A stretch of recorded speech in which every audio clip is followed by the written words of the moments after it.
नमो भगवते वासुदेवाय। भगवान विष्णु जी और माता लक्ष्मी जी का आशीर्वाद आप पर और आपके सारे परिवार पर हमेशा बना रहे। तो दोस्तों, आज के इस वीडियो में मैं आपसे शेयर करने वाली हूँ माघ मास महात्म्य के आगे के अध्याय को। तो वीडियो को शुरू करने से पहले मैं आपको एक बात कहना चाहूंगी कि इस कथा को पूरा सुने और पुण्य के भागी बने। अब सुनिए माघ मास महात्म्य के आगे के अध्याय को। इससे पहले के अध्याय में आपने जाना था कि किस प्रकार सारस्वत तीर्थ में स्नान करने से एक गूंगे राजा को बोलने का आशीर्वाद मां सरस्वती जी की कृपा से प्राप्त हो गया था। अब उसे आगे का वर्णन आज के अध्याय में सुनिए। श्री सोची कहते हैं कि पूर्व काल में एक श्वाको कुल को आनंदित करने वाला रुद्रसेन नाम से प्रसिद्ध एक राजा थे। सब गुणों से संपन्न कांतिपुरी उनकी राजधानी थी और उनकी धर्मपत्नी का नाम पद्मावती था। राजा विशाख मास की पूर्णिमा को सदैव रानी पद्मावती के साथ थोड़ी सी सेना लेकर चमत्कारपुर के क्षेत्र में भगवान महाकाल का दर्शन करने के लिए जाते और भगवान महादेव के आगे अपनी पत्नी सहित श्रद्धा पूर्वक बैठकर रात्रि में जागरण करते थे। उपवास करके महादेव जी का चिंतन करते हुए रात बिताते थे। फिर प्रातःकाल उठकर स्नान करके धुले हुए वस्त्र पहनकर पवित्र होकर ब्राह्मणों और तपस्वी जनों को दान दिया करते थे। साथ ही अनन्य सहस्त्रों दीनों, अंधों और कंगालों को अन्न, धन, वस्त्र बांटते थे। इस प्रकार प्रतिवर्ष विशाख मास की पूर्णिमा को वहां की यात्रा करते और महाकाल देव के सामने रात भर जागते थे। इससे उनका सदा अबुद्धि होने लगा और शत्रु अपने आप ही नष्ट होने लगे। एक समय उसी अवसर पर जब राजा हाटकेश्वर क्षेत्र में आए, तब उन्होंने देखा कि महाकाल देव के सामने अनेक देशों और दिशाओं से श्रेष्ठ ब्राह्मण भी वहां पधारे हुए हैं। वे सब वेद पाठ में तत्पर हैं और परस्पर देवों, ऋषि मुनियों और प्राचीन राज ऋषियों की कथा वार्ता कर रहे हैं। राजा ने कर्मशः उन सबको प्रणाम कर स्वयं भी उनसे अभिनंदित होकर एक और आसन ग्रहण किया। कथा समाप्त होने पर मुनीश्वरों ने पूछा, हे राजन, तुम प्रतिवर्ष विशाख पूर्णिमा को दूर देश से यहाँ आकर केवल रात में महादेव जी के सामने जागरण करते हो। तीर्थों में जो स्नान, दान आदि अन्य क्रियाएं बताई गई हैं, उन सबको छोड़कर पहले तुम इस जागरण कार्य की ओर ही ध्यान देते हो। अतः इसका फल क्या है, सो हम लोगों से बताओ।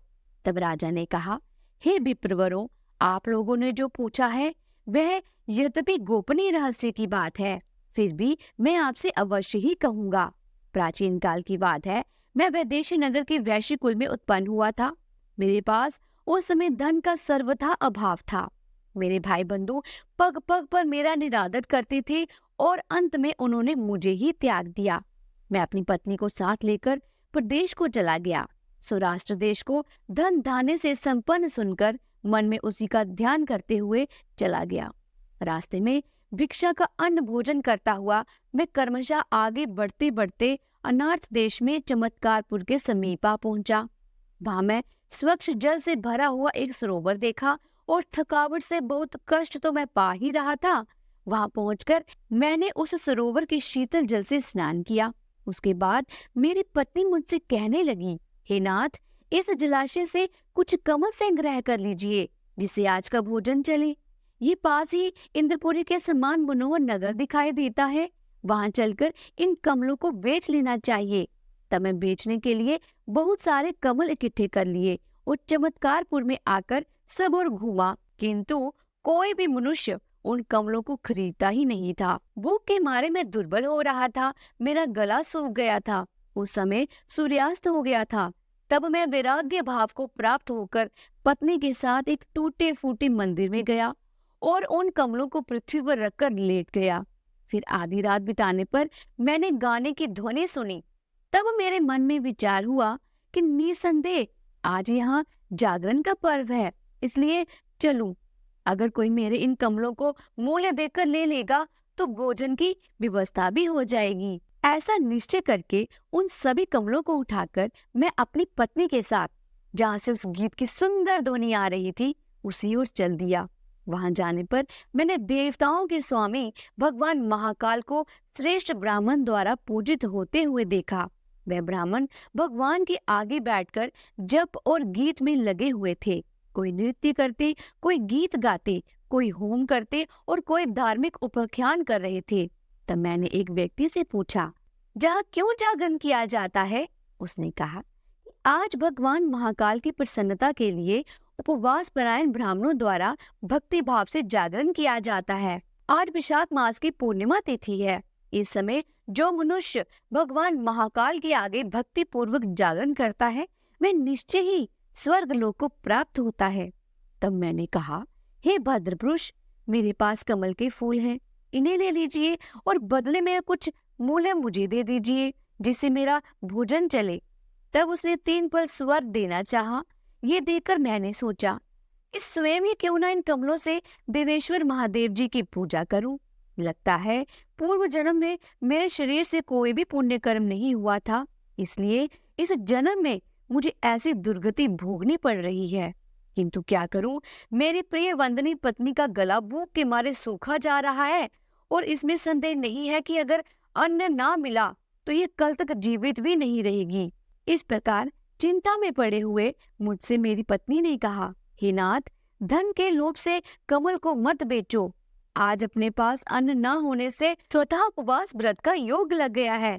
भूख के कष्ट से अब तक तो हम जागते ही रहे हैं, शेष रात्रि में और भी जागरण कर लेंगे।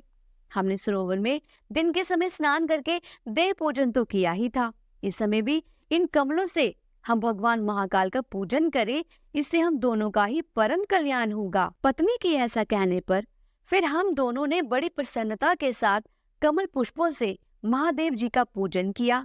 भूख की पीड़ा से नींद तो हमारे पास आई ही नहीं। प्रातःकाल जब सूर्योदय हुआ, उस समय भूख से पीड़ित होकर उस स्थान पर मेरी मृत्यु हो गई। तब मेरी पत्नी ने मेरे शरीर को लेकर बड़े हर्ष के साथ चिता की अग्नि में प्रवेश किया। उसी समय उसी पुण्य के प्रभाव से मैं कांतिपुर का राजा हुआ और मेरे पति दशान देश के राजा की पुत्री हुई, जिसे अपने पूर्व जन्म की बातों का भी स्मरण था। दशान राज ने इसका स्वयंवर रचाया और उसमें इसने मुझे पहचान कर मुझको ही वरण किया और मैं भी इसे अपने पूर्व जन्म की पत्नी समझकर अपना लिया। इसी कारण से मैं प्रतिवर्ष विशाख पूर्णिमा को यहाँ आकर अपनी धर्म पत्नी के साथ महाकाल देव के सामने जागरण और पुष्प, धूप तथा चंदन आदि के द्वारा उनका पूजन किया करता हूँ। ब्राह्मणों, उस समय तो मैंने बिना श्रद्धा के ही जागरण किया था, फिर भी महादेव जी की कृपा से मुझे ऐसा फल प्राप्त हुआ।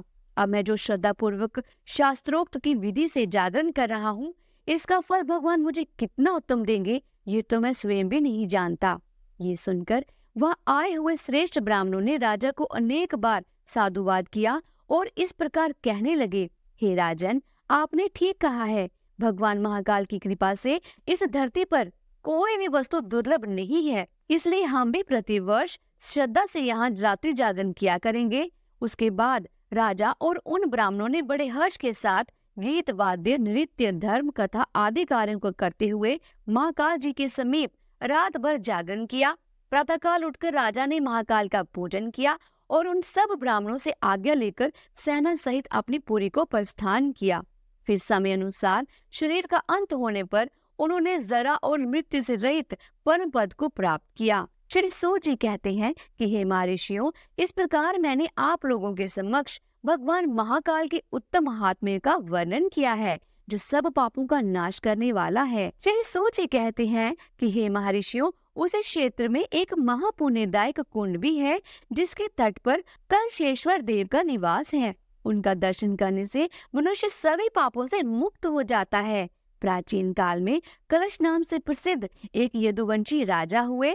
वह विधि पूर्वक यज्ञ करने वाले और सभी लोगों के हित में तत्पर थे। एक समय महर्षि दुर्वासा के श्राप से उन्हें व्याघ्र होना पड़ा। व्याघ्र रूप में वन में रहते हुए बहुत से ब्राह्मणों को मारकर खा जाया करते। इस प्रकार उनका बहुत सारा समय बीत गया। कुछ समय के बाद उस देश में गायों का एक मनोरम झुंड निकला। इसके साथ बहुत गोपी थे।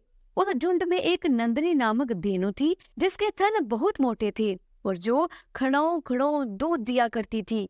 वह धेनु गाय घास के लोभ से आगे बढ़ती हुई एक कुंज के भीतर गई तो वहां उसने भगवान शंकर का लिंग में स्वरूप देखा, जो 12 सूर्य के समान तेजस्वी लग रहा था।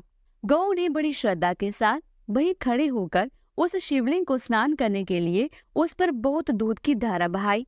उसका ये नियम प्रतिदिन चालू रहा। किंतु इस बात को कोई नहीं जानता था।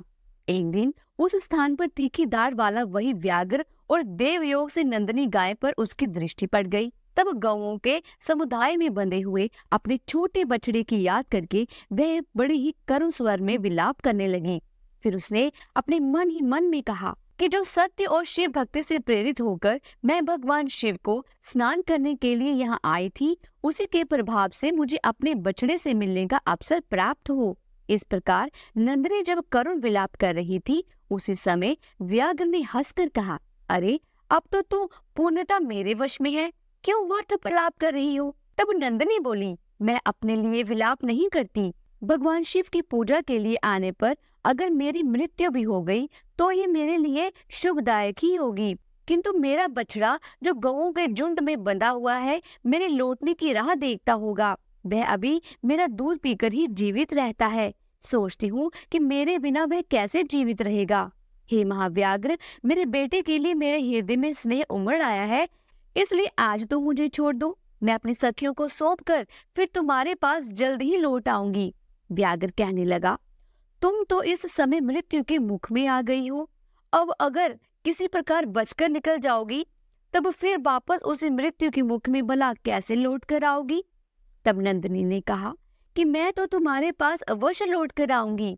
ब्राह्मण की हत्या करने और माता पिता को छलने से जो पाप लगता है, इस पाप से मैं लिप्त हो जाऊं अगर मैं पुनः लौट कर न आऊं। रजस्वला स्त्री से संपर्क करने वाले तथा बिना वस्त्रों के सोने वाले पुरुष को जो पाप लगता है, मैं इस पाप से लिप्त हो जाऊं जो मैं लौट कर न आऊं। गो, कन्या और ब्राह्मणों को कलंकित करने वाले लोगों को जो पाप लगता है, उस पाप में मैं भी लिप्त हो जाऊं जो मैं पुनः लौटकर वापस न आऊं। इन शब्दों को सुनकर व्याघ्र कहने लगा, अगर ऐसी बात है तो घर को जाओ और अपने पुत्र को जी भरकर देख लो, फिर उसे अपनी सखियों को सौंपकर शीघ्र लौट आना। नंदिनी उस स्थान पर गई जहाँ उसका बछड़ा बंधा हुआ था। अपनी माता को रंभाता हुआ देखकर वह बछड़ा बोला, माँ, आज तुम्हारा मन इतना बेचैन क्यों हो रहा है? फिर नंदिनी बोली, बेटा, पहले दूध पी लो, जिससे तृप्त होकर मैं तुमसे सारी बात बताऊं। उसकी बात सुनकर बछड़े ने पेट भरकर दूध पी लिया। फिर बछड़े ने इस प्रकार कहा, माँ, आज जंगल में जो कुछ घटना हुई वह सब बताओ, जिसे सुनकर मेरा मन शांत हो जाए। नंदिनी ने कहा, बस आज मैं घने जंगल में अपनी इच्छा के अनुसार घूमती चली गई थी, तभी वहां एक व्याघ्र ने मुझे घेर लिया और मुझे खा लेना चाहता था, किंतु मैं शपथ के द्वारा उसे ये विश्वास दिलाया है कि मैं गौओं के झुंड में अपने बच्चे को देखकर फिर लौट आऊंगी। अनेक शपथ करने पर ही उसने मुझे छोड़ा, इसलिए अब फिर मैं वहीं जाऊंगी।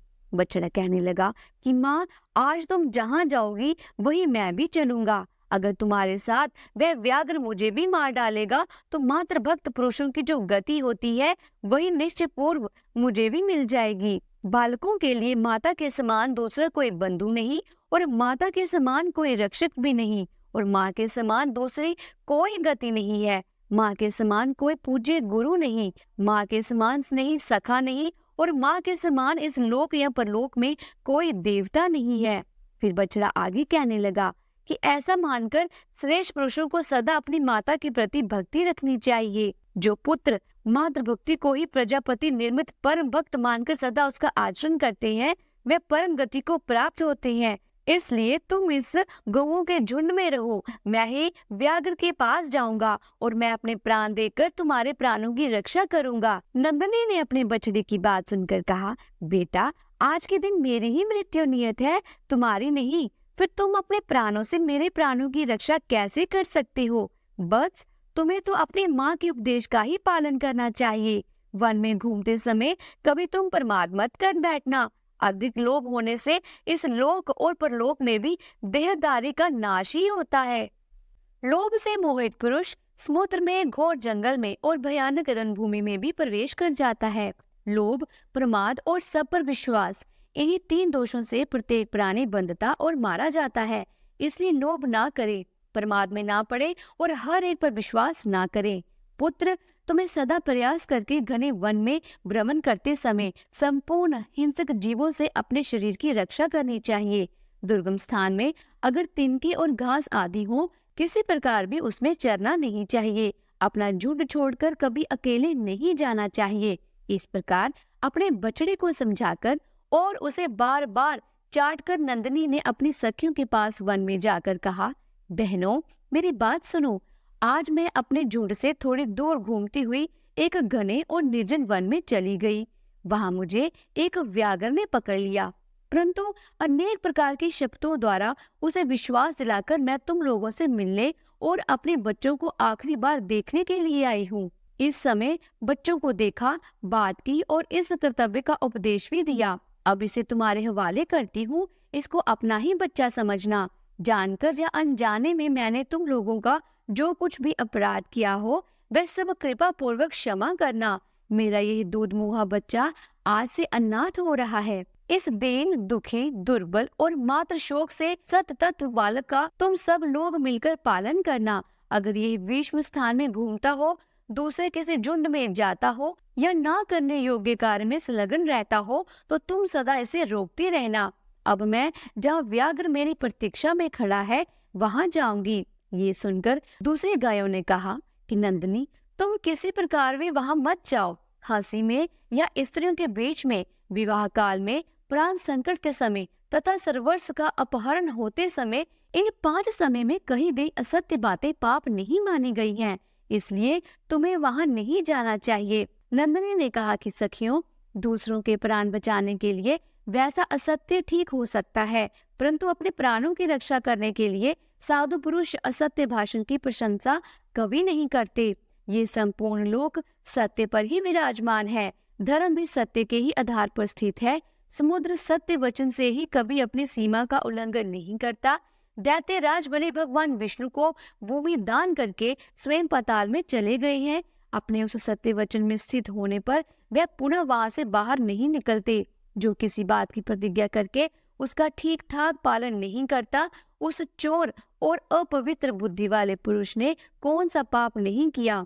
सखी ने कहा, नंदिनी, कि तुम समस्त देवताओं और दैत्यों के लिए भी वंदनीय हो, जो कि सत्य की रक्षा के लिए अपने प्राणों का भी त्याग कर रही हो। कल्याणी, तुम तो स्वयं धर्मार्थ वचन बोलने वाली हो, समस्त सद्गुणों से संपन्न और सदा सत्य में स्थित रहती हो। हम लोग भला तुम्हें क्या शिक्षा देंगे। माँ भाग्य, जाओ, बच्चे के लिए शोक मत करो। तुमने हमारे लिए जो आज्ञा दी है उसका हम सब पालन करेंगे, परंतु हम इस बात को जानती हैं कि सदा सत्य में स्थित रहने वाले प्राणियों द्वारा किया हुआ कोई भी कार्य निष्फल नहीं जाता। श्री सूत जी कहते हैं, महर्षियों, नंदिनी अपनी सखियों से इस प्रकार बात करके उस व्याघ्र के पास चल दी, जहाँ वह व्याघ्र उसकी ही प्रतीक्षा में खड़ा हुआ था। वहां पहुंचकर नंदिनी बोली, हे व्याघ्र, मैं अपने सत्य और शपथ पर स्थित रहकर तुम्हारे सामने आ गई हूँ। अब तुम मेरे मांस से अपना पेट भरो। सत्य का सहारा लेकर अपने प्राणों का भय छोड़कर फिर से अपने पास आई हुई नंदिनी को देखकर वह दुष्ट आत्मा व्याघ्र में भारी वैराग्य को प्राप्त हो गया। कहने लगा, हे सत्यवंदनी, तुम्हारा स्वागत है। सत्य पर स्थित रहने वालों का कभी भी अमंगल नहीं होता। भद्रे, तुमने शपथ खाकर कहा था कि मैं आऊंगी। इससे मेरे मन में एक कौतूहल हो रहा था कि क्या तुम सचमुच ऐसा करोगी, परंतु तुमने अपने सत्य की रक्षा की। महाभाग्य, मुझ दुरात्मा पापी को उपदेश देकर अनुग्रहित करो, जिससे इहलोक और परलोक में मेरा कल्याण हो। मेरा ऐसा विश्वास है कि तुम्हें अपने सत्य आचरण के प्रभाव से कुछ भी अज्ञात नहीं है, इसलिए संक्षेप से धर्म का सार मुझे बताओ, जिससे मुझे सत्संग का पूरा पूरा फल प्राप्त हो सके। तब नंदिनी कहने लगी कि सतयुग में तप की, त्रेता में ध्यान की, द्वापर में यज्ञ की और दान की, तथा कलयुग में एकमात्र दान की प्रशंसा करते हैं, जो संपूर्ण चराचर प्राणियों को अभिदान देते हैं। उनका दान सभी लोकों में श्रेष्ठ है, उससे बढ़कर दूसरा कोई दान नहीं। व्याघ्र कहने लगा, शुभे, ये अभिदान तो उन्हीं प्राणियों के लिए उपयुक्त हो सकता है जिनकी जीविका अहिंसा से अन्न आदि का आहार करके चलती है। हम जैसे जीवों का जीवन निर्वाह हिंसा के बिना हो ही नहीं सकता, इसलिए जीवों की हिंसा करने वाले मुझे सुखदायक और उत्तम धर्माचरण में सहायक हो वैसा उपदेश दो। नंदिनी ने कहा, जहाँ वन में एक महान शिवलिंग है, जिसे पूर्व काल में वानासुर ने स्थापित किया था, उसी के प्रभाव से आज मैं तुम्हारे संकट से मुक्त हुई हूँ। तुम प्रतिदिन प्रातःकाल उठकर उसी की परिक्रमा और उसी को प्रणाम किया करो। इससे तुम्हें मनोवांछित सिद्धि प्राप्त होगी। ऐसा कहकर नंदिनी ने व्याघ्र को वन के भीतर ले जाकर उस शिवलिंग का दर्शन कराया। वह उसका दर्शन करके तत्काल ही व्याघ्र की जोनी से मुक्त होकर पूर्ववर्त राजा कलश के रूप में परिणत हो गया और पूर्व काल में दुर्वासा जी के दिए हुए श्राप का और अपने वैभव संपन्न राज्य का अब उन्हें स्मरण हुआ। तब उस श्रेष्ठ राजा ने नंदिनी से कहा, हे भद्रे, मैं हे वंश में उत्पन्न कलश नाम का राजा हूँ। पूर्व काल में मुनिवर दुर्वासा ने कुछ कारणवश मुझे श्राप दे दिया था। जब पुनः मैं उन्हें प्रसन्न किया तब वह कहने लगे कि नंदिनी देनु, जब तुम्हें वन में शिवलिंग का दर्शन कराएगी तब तुम्हारी मुक्ति हो जाएगी। निश्चय ही तुम नंदिनी हो, ये बात मुझे अपने श्राप का अंत देखकर आज ज्ञात हुई। हे श्रेष्ठ धेनु, ये तो बताओ, ये कौन सा देश है जिससे मैं अपने घर का मार्ग ढूंढकर पुनः वहां जाऊं? नंदिनी बोली, राजन, ये सब पापों का नाश करने वाला चमत्कारपुर नामक क्षेत्र है जो सर्व तीर्थमय है और संपूर्ण कामनाओं को देने वाला है। राजन ने कहा, नंदिनी, तुम्हारा कल्याण हो, अब तुम जाओ और अपने बालक से मिलो। गौओं के झुंड में जाकर अपनी सखियों और अपने सहोदराओं का दर्शन करो। मैंने पूर्व काल में ब्राह्मणों के मुख से इस क्षेत्र की महिमा सुनी थी और इसे देखने की सदा इच्छा भी की, परंतु राजकाज तथा भोग में आसक्त होने के कारण मैं कभी इसका दर्शन कर ही नहीं सका।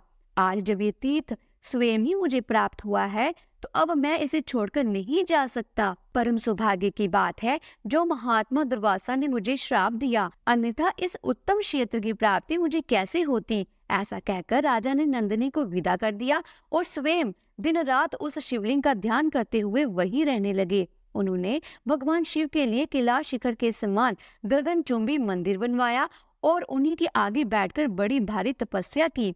फिर शंकर जी के प्रभाव से थोड़े ही दिनों में परम दुर्लभ सिद्धि प्राप्त कर ली।